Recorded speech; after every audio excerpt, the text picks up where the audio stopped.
You guys, congratulations to everyone. Just wanted to say hello. Thank you for coming out. Today is November 14th. We are at the Benjamin G. Brown Schoolyard ribbon cutting. Thank you all for joining us for today's ceremony.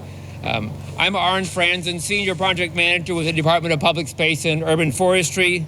Our team, which is here, is made up of open space and ecological planners, landscape architects, project managers, and arborists. We work in partnership with the community, Mayor Ballantyne, the City Council, the School Department, the Office of Sustainability, the DPW, and other city departments to improve our schoolyards, parks, and open spaces. We have several speakers today, and I'm honored to have Mayor Ballantyne join us. But before we introduce the mayor, I wanted to give Sean McGuire, the dedicated principal of the Brown School, a chance to welcome everyone. Sean.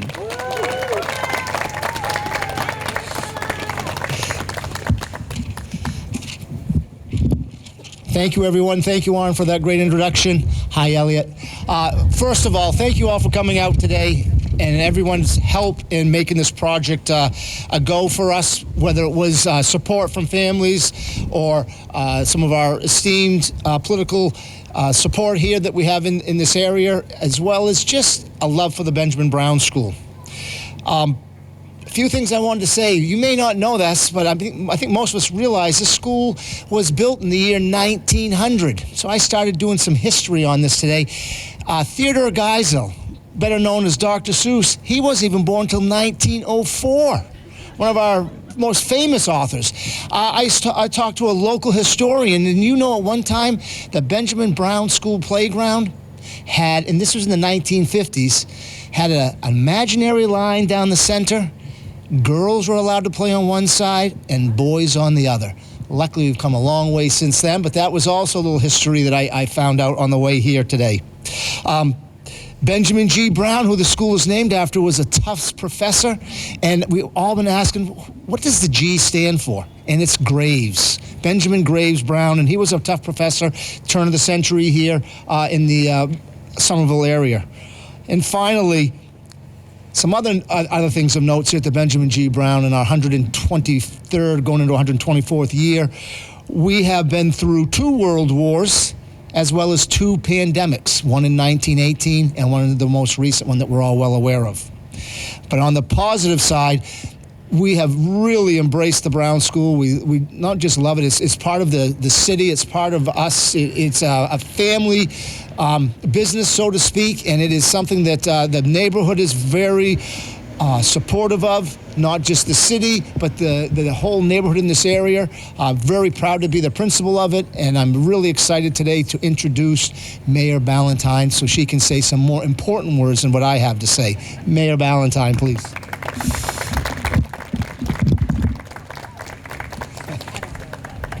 Thank you.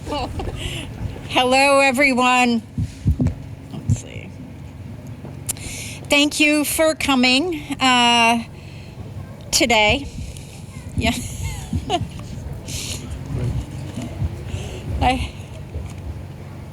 It's been a crazy day, to be honest. I've been at 4 different locations and big important things, and it's really wonderful to be here to celebrate the opening of the new Brown Schoolyard. While it is officially a schoolyard, this space represents so much more for the Brown School community. As the oldest operating elementary school in Somerville, the Brown School has some unique features, limiting assembly spaces indoor. This lack of indoor space made it more important than ever to transform the schoolyard into a modern, welcoming environment that can be used year-round.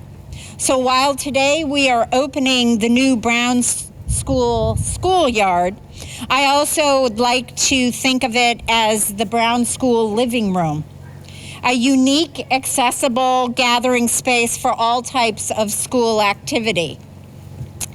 As we embarked on the first Brown Schoolyard renovation in many years, we worked closely with the community to design an updated space that will support the development and well-being of our students.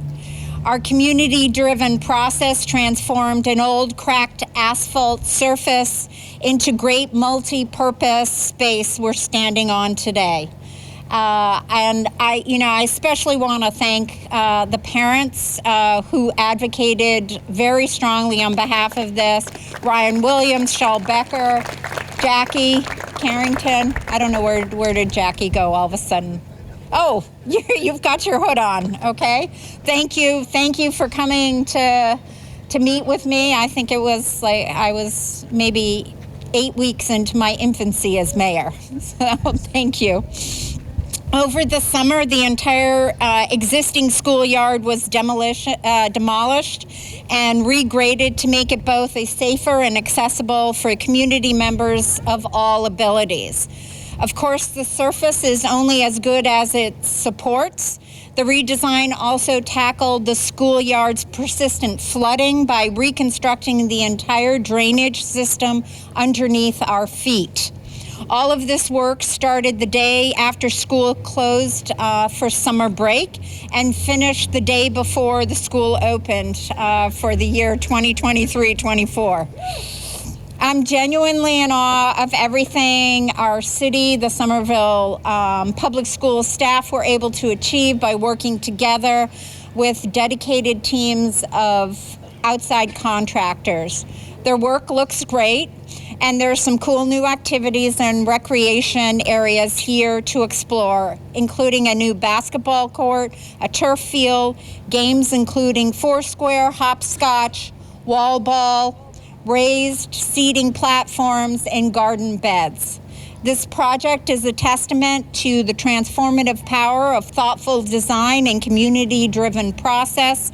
Projects like this simply could not happen without everyone who advocated for it, funded it, built it, and got us to this moment. We wouldn't be here today without the passion and the dedication from the Brown School community, including the Brown School PTA, teachers, administrators. I'd also like to thank the PE instructor Sharon Von Trapp for her unwavering commitment to transforming this schoolyard into a modern, safe space for her students. Thank you to Ward 6 City Councilor Lance Davis, Ward 5 City Councilor Beatrice Gomez-Mucad, along with the entire City Council for believing in this vision and backing it up with funds to make it a reality. I'd like to acknowledge the electeds who are here with us today: School Committee Member Laura Patone, School Committee Member Eleanor Barish, Ward 6 City Councilor Lance Davis, at-large City Councilor Kristen Strezzo. And then, so who got us here? Certainly the school committee, thank you. The chair at the time, Andre Green, the Ward 6 school committee member, Eleanor Barish, and Ward 5 school committee member, Laura Patone, the full school committee, the school department, including Superintendent Ruben Carmona, former acting superintendent Jeff Curley, Brown School principal Sean McGuire. So more thank yous, okay? And thank you to the Community Preservation Committee, especially our CPA Administrator Roberta Cameron, for funding the design and getting this project off the ground.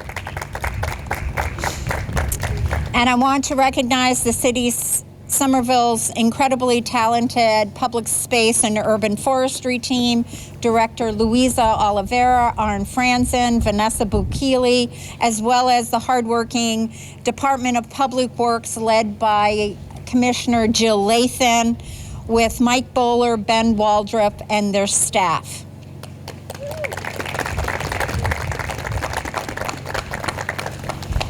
And then, of course, we need landscape architects. So CBA landscape architects, Kayla Bachman, Liz Thompson, DJ Chagrin. who created a one-of-a-kind space for a one-of-a-kind school. And then thanks to J.J. Fallon and Sons, especially Joe Fallon and Keith Little, who completed a complicated, important project in just over 8 weeks so we could welcome students back to their new improved schoolyard. These improvements may have taken just one summer, but they will make the experience of the Brown School better for the school year to come. Thank you for coming. And now I'd like to introduce the Ward 6 City Councilor, Lance Davis.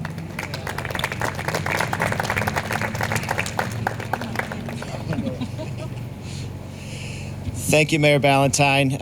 I'll be very brief. I am so excited to be here, but I'm more excited to be here not as a city councilor who helped advocate for this to finally happen, but as a former Brown School parent, former PTA member, someone who put Band-Aids on the scraped knees and helped fix the boo-boos from all the this condition that this schoolyard was in for so many years.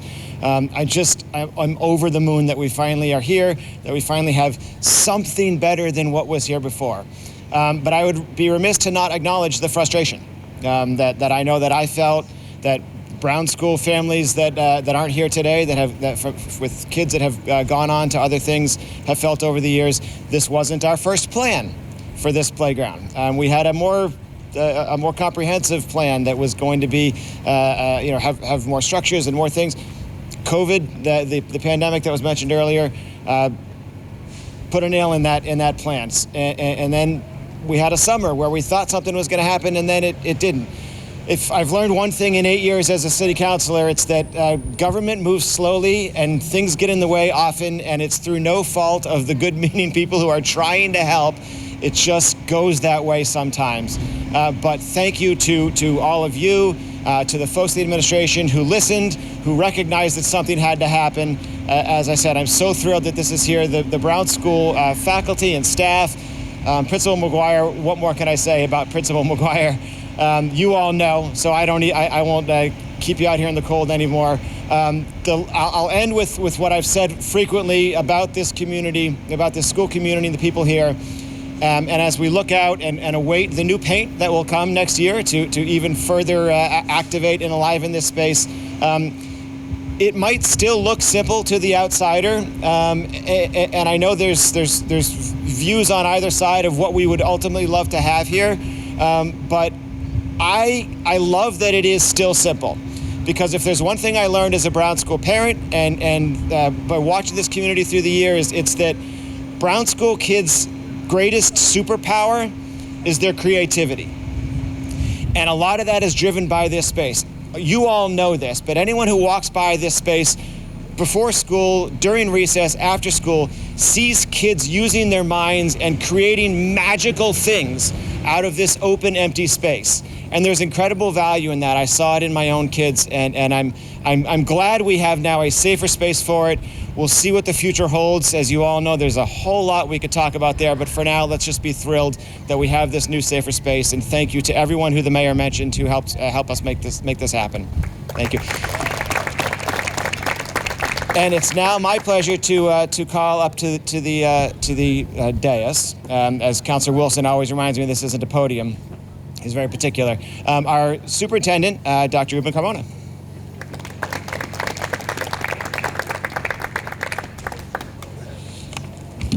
I know the background noise was not helping you. The truck, the garbage truck was back there.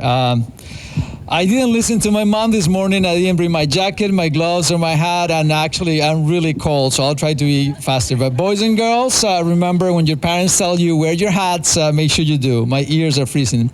Well, this is the third ribbon cutting in the last month for open spaces next to schools. This month we did the West.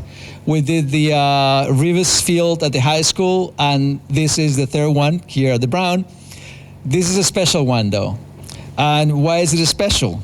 because it's my understanding that for years, the schoolyard has been somewhat of an empty space, although full of creative students, but it was an asphalt lot, and now it includes multiple and different areas for structure and unstructured play.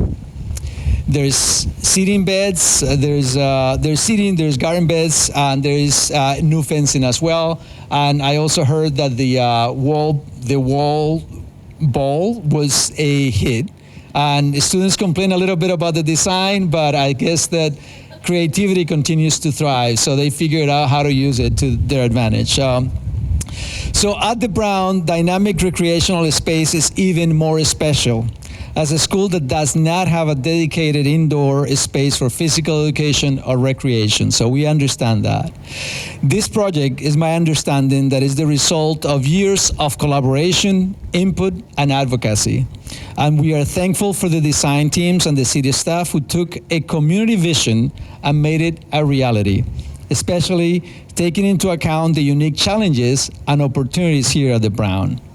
This space, like the school and the students and the staff who call this building home, is really a special place. I'm going to thank also some folks who were part of this process, Mayor Ballantyne and her administration, City Council and School Committee, especially Eleanor Barish, who has been a fierce advocate in this process, so congratulations. Former Superintendent Jeff Curley, Principal McGuire, who is always here with his fun facts. Also, the Brown School PE teacher, Sharon Von Trapp. She's not here right now. Brown School families, of course, students, and the PTA. The city's Community Preservation Committee, the city's Public Space team, especially Arn Franzen, Luisa Oliveira, and Vanessa Bukili. The project design and the construction team. So, finally, I wanted to say that every time and often when I have the opportunity to visit the Brown School or I travel by the school on my way to meetings, and it seems that if at all times of the day I witness the students truly enjoying the various elements of this new schoolyard. So this is a real pleasure. Thank you again for being such a warm and supportive community. Thank you. I'm going to have Eleanor Barish join us right now.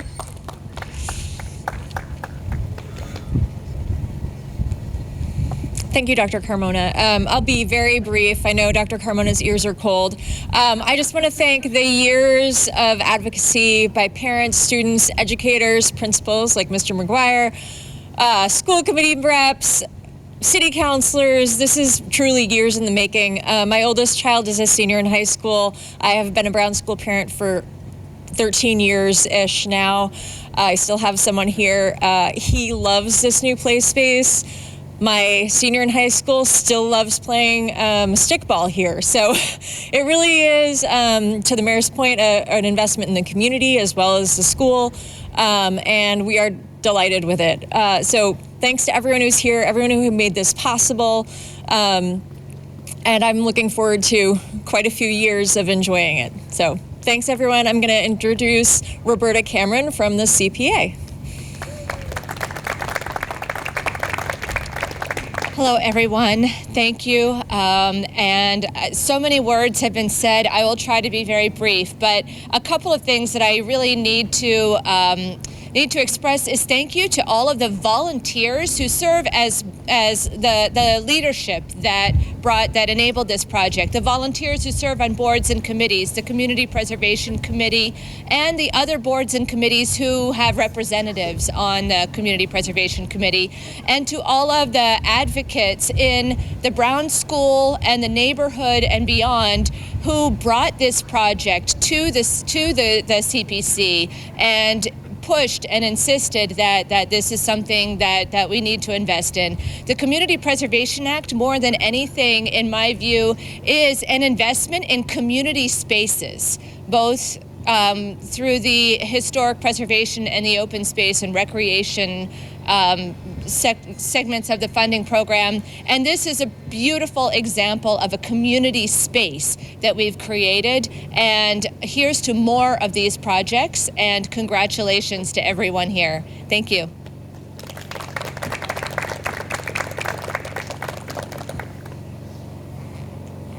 Thank you, Roberta, and everyone. Really, thank you very much. Please give yourself a round of applause. It took a community to make this space, so thank you. I did want to point out, Ruben mentioned it as well, but Sharon Von Trapp, who is a PE instructor for the city and for this school, played a huge role in the advocacy for this space and the design of it. So just wanted to make sure that we acknowledge Sharon. Former Mayor Gene Brune, also, who is here, also pointed out that he's a former Brown student. So I thought that's a nice note as well. Wait, not yet.